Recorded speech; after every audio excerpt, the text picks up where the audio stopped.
સફેદ ડાઘ એ કોઈ ગંભીર બીમારી નથી. સફેદ ડાઘ મટાડી શકે એવો રોગ છે. એને મટાડવા માટે 3 જાતની ટ્રીટમેન્ટ શોધાયેલી છે.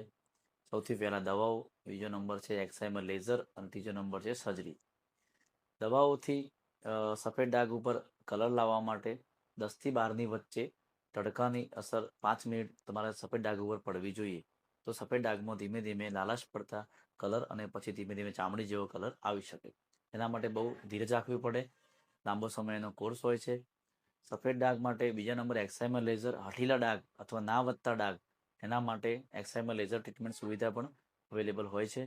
ત્રીજો નંબર કે જે ડાઘમાં એક્સાઇમર લેઝર અને દવાઓ બંને રિઝલ્ટ ના આપતા હોય એ માટે આપણે સર્જરીની જોગવાઈ પણ હોય છે.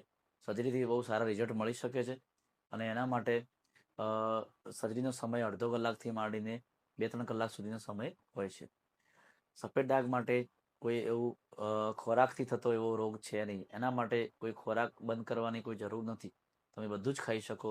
લીલા શાકભાજી, તાંજા, પાલક, મલાઈનું દૂધ, કઠોળ, અંજીર, અખરોટ, કાજુ, બદામ, ડ્રાયફ્રૂટ ખાવાથી એમાં વિટામિન્સની ઉણપ હોય તો પણ ફાયદો થાય છે.